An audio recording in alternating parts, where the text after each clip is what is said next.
Travel along, Catholic pilgrims, as we read letters from the voyages of St. Frances Cabrini as she traveled around the Western Hemisphere sharing the good news of Christ.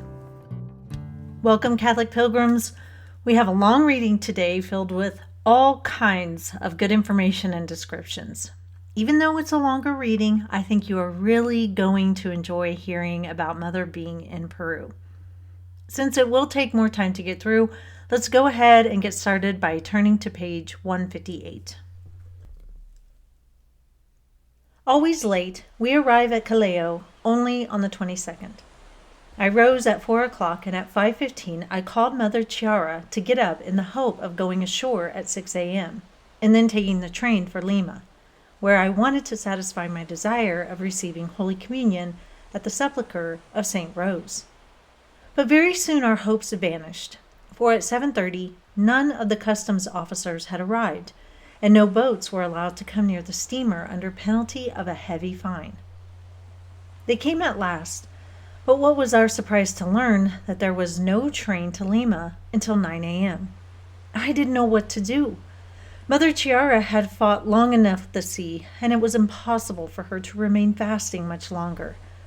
As for myself, I did not want to lose my promised communion in honor of St. Rose, having made many promises to her and having confided to her care the rest of our journey and the interests I am engaged in furthering. I could manage the fast all right, having had no trouble with the sea, only playing with the waves, as it were, delighting in their impotence and their breaking and rising like foam and mist, which resembled at times some part of the Niagara Falls, which I saw near Buffalo, USA, about 3 years ago. We took the train and arrived at Lima at 10 a.m. We hired a cab to the Dominican church, where we were able to satisfy our devotion.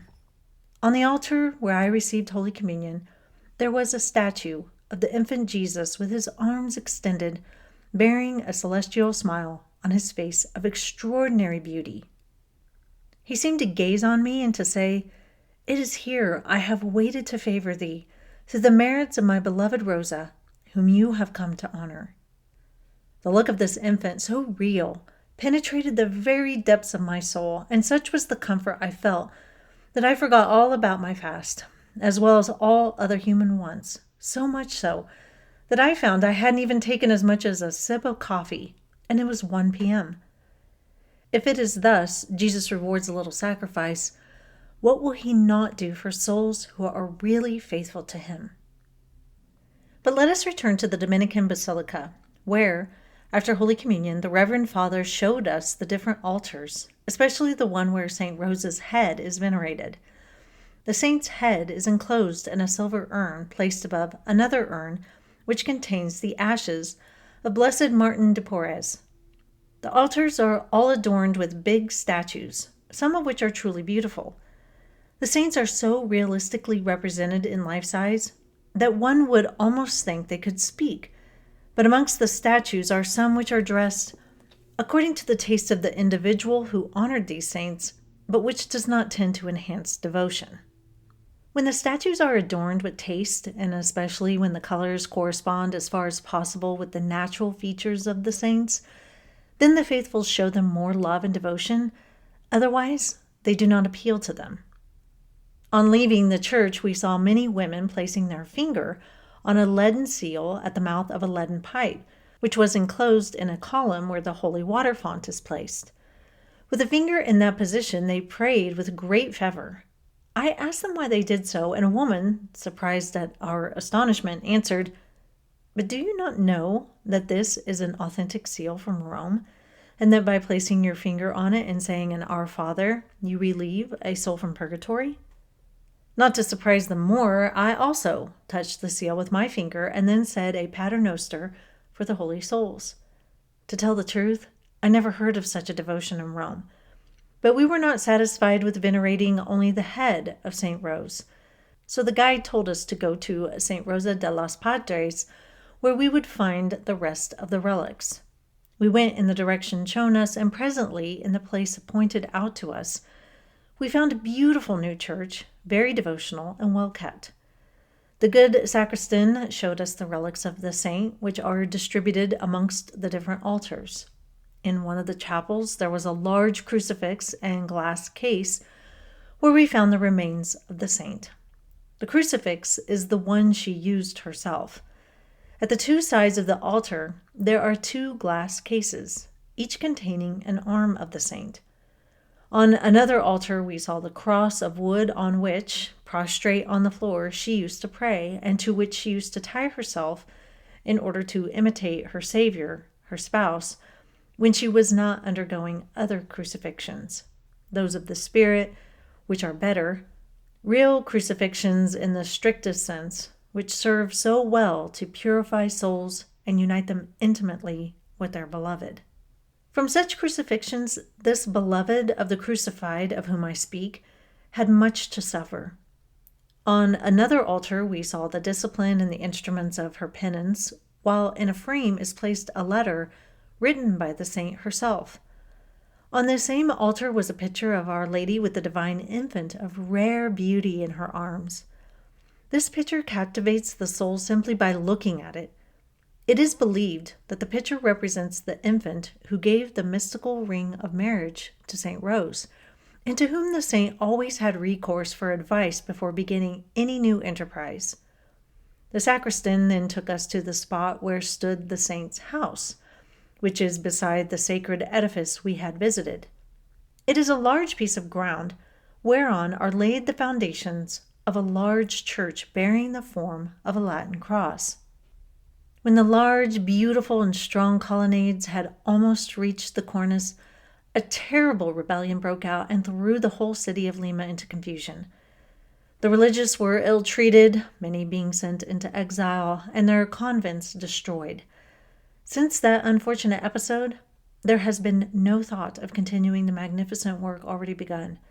It is a great pity, for the place would become a celebrated sanctuary, seeing that it holds the well of the saint, which corresponds with the center of the church, while there is the grotto in the garden where she used to withdraw for prayer, and which would be one of the aisles of the church, to say nothing of the precious relics above mentioned, and others which are deposited in various convents of the sisters.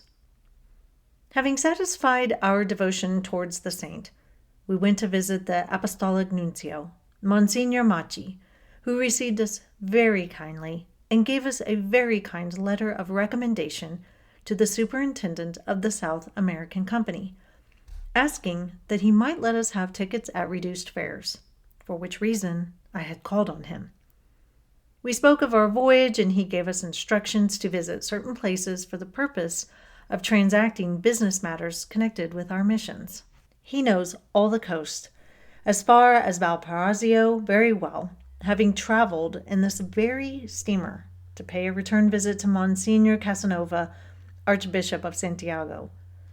With the blessing and good wishes of this good prelate, I visited another part of the city so as to have something to write about to you. Lima is beautiful when compared with the other cities I saw in South America, but I cannot call it really beautiful. It resembles the old portion of New Orleans, USA, where the poor people of that great town reside. We only saw something really beautiful when we entered St. Peter's. You may compare St. Peter's with churches to be found in Genoa. Dressed-up saints are banished from this church. Everything is well-ordered, becoming, and richly appointed. It was 1 p.m. when we entered St. Peter's, and Mass was being celebrated, at which we assisted with great consolation after 10 days' privation of the Most Holy Sacrament. The architecture is superb, a good style, with rich and various kinds of marvel. From the altar hung beautiful tapestries, elegantly and profusely embroidered in very fine gold. The statues were also numerous here. They seemed lifelike and in good order. It was the last day of the octave of Blessed Margaret Mary Alacoque, and on one side of the high altar there was a temporary altar in her honor, adorned with lilies and roses, with a background of beautiful pink cloth, which threw out in high relief the roses and the lilies. How happy I was to see our patron in the midst of this triumphant altar, truly appropriate for this Virgin, whom the good Jesus, in the loving designs of his goodness, preordained from eternity to establish and propagate the devotion of his divine heart, manifesting to her its wonders of piety, clemency, power, and love.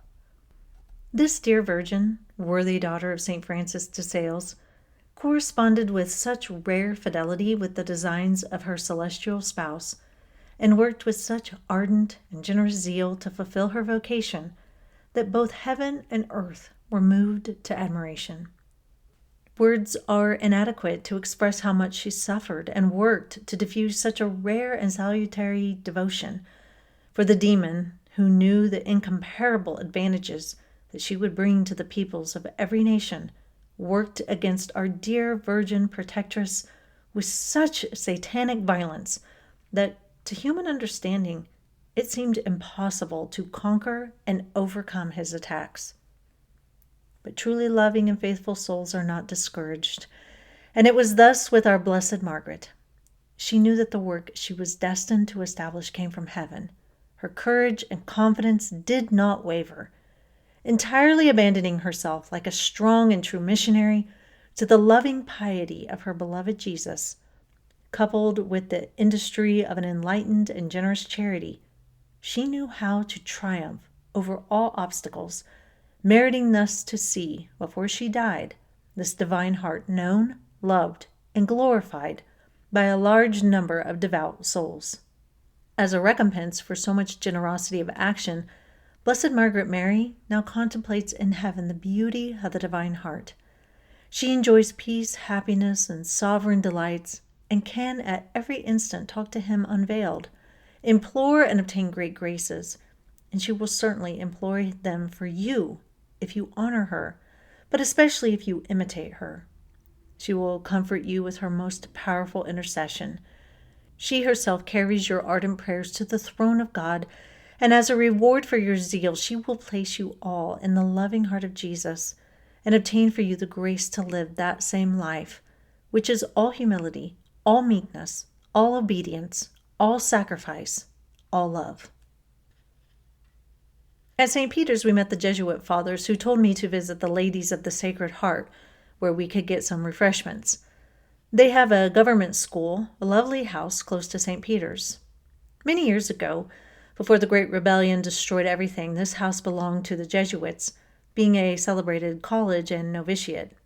Now the Jesuits have a smaller house opposite the Convent of the Sacred Heart, but it will be enlarged in time, as their schools are always frequented by the principal families of the town. The Reverend Mother of the Ladies of the Sacred Heart received us very cordially, and whilst they were getting our lunch ready, she conducted us around the house. It is a very nice place indeed, and the refreshments are so well carried out that it is most suitable for the different classes of children who frequent it.